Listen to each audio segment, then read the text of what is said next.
Hi, this is Tim of the 1916 Company. Welcome and thanks for logging on. If you love this watch, email me, Team Mosso at the1916company.com for purchase pricing and availability questions concerning this watch. And concerning this watch, never have I been more tempted to simply say, scram, I'm keeping this for myself. But you're looking at a beautifully preserved full bracelet 1990s Zenith El Primero Rainbow Flyback. This is the original Rainbow, and the Rainbow Flyback is a timepiece that is legendary. The watch originally created for French military aviation, one of the few modern-era mechanical watches made for a government contract. It was also available to civilian buyers, and there were actually two different versions of the Rainbow Flyback, one that's all black and white graphics, and then this famous one with the color editions, which have created a misconception that the model is called the Rainbow because of its spectrum of colors.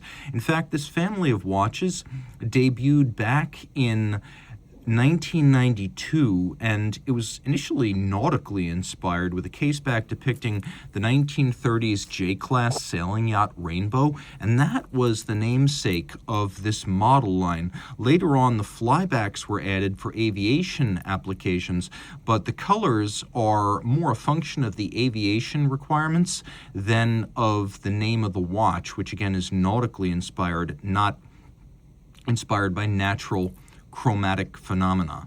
You could see here the watch is not big. 40 millimeters in diameter or 39, it really doesn't matter which one. I find it's more of a 39. If you measure it at the bezel, it's more of a 40. And then in terms of profile, it's not that thick. It's 12.6 millimeters thick, 46.4 from lug tip to lug tip with a very standard 20 millimeter spacing between the lugs. Now these were made from 1997 to 2001 as you see it here. Obviously there are Rainbow variants that are not flybacks, do not have a rotating bezel, and are very different aesthetically and functionally from the watch that I'm about to show you on my wrist. So keep in mind, there are a lot of Rainbows, but this is the watch that people think of when they hear Zenith Rainbow. So the El Primero Rainbow Flyback is an easy watch to wear, partly because it doesn't have a solid end-link bracelet, so that 46.4 lug-to-lug is the total distance across the wrist. Taking a look at it in profile, it's low enough that it'll easily slide under a cuff, so if you want to wear this with formal attire, you can absolutely do so. This will work on a wrist as small as 14 centimeters circumference. Even though mine is 16, you can see how far inboard of each side of my wrist those lugs really are. Even over the top, which exaggerates the width of the watch, the lugs are inboard. The bracelet's a lovely piece. There's a lot of these that are floating around with straps, and while straps look great, and of course aviation applications most likely did use straps, there were also civilian models, and it seems that the bracelet was more popular on the civilian market, and I can see why. It's an attractive piece, and it has a quality that was common on a lot of sports watch bracelets of the 90s, in that they seem somewhere between a sports watch bracelet and a dress watch bracelet when seen from the vantage point of the 2020s, but this was very sporty back in the 90s. You can see it's Zenith branded, and with a view to sporting applications, they used a twin trigger release system here, not some sort of friction fit job, so it's not going to fly open accidentally. Of course, you've got the Zenith logo there, and you can see we've got an unbranded crown and pushers, which is a different kind of look. It's got the 90s Zenith logo on the movement, though you can't see that. We'll go to the case back here, and you can see that this is the Rainbow Flyback with the Zenith corporate crest. It's 100 meters water resistant, even though it does not have a screw-down crown, nor does it have screw-down pushers. And inside we have the caliber 405, which is the flyback version of the El Primero.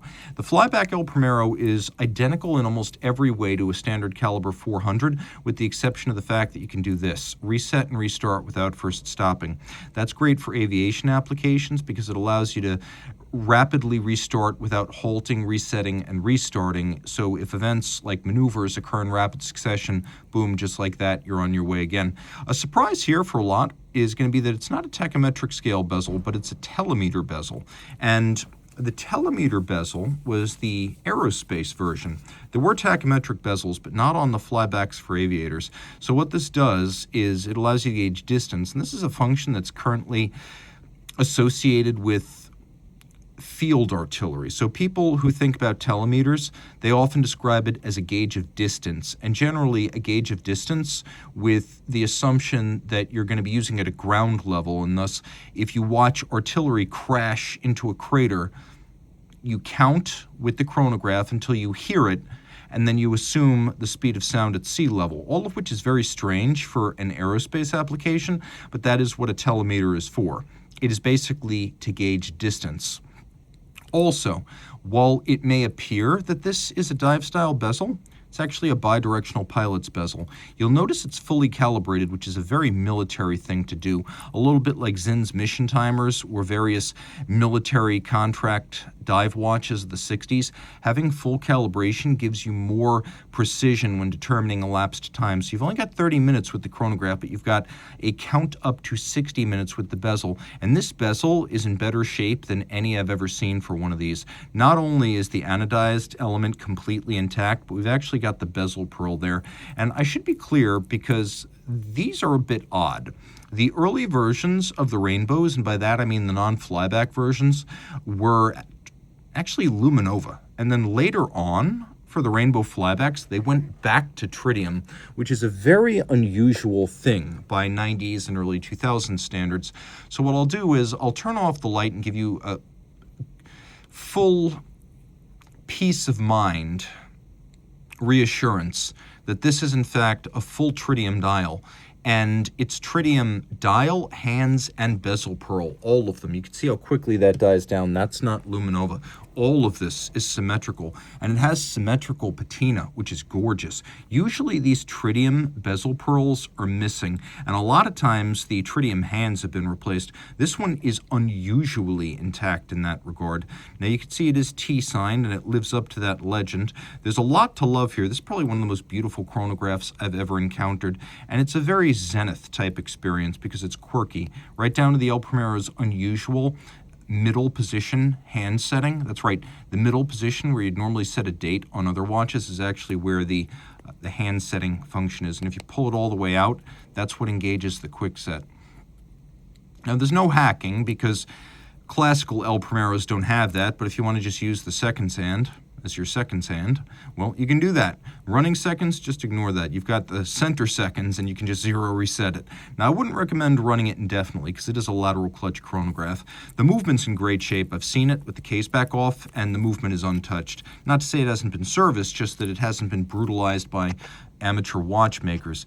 It's a bidirectional winder. It's the famous 36,000 vibrations per hour, 10 beats per second, 5 hertz, 31 joules, 50 to 52 hour power reserve, column wheel action, and the column wheel feel is superb. Lateral clutch, quick set but no hacking, and then all of that, despite the lack of a screw-down crown. This is a 100-meter watch, although given the age of it, I probably wouldn't push it to the very limits of its test depth, though keep in mind this is still new enough with sapphire crystal and steel case, automatic winding to be a daily driver. It's just a very, very, very special daily driver. A legend in its own time, and even more so today. These are hard to find, beautifully sized, and in this condition almost unheard of. So reach out to Team Mosso at the 1916company.com for purchase and pricing details.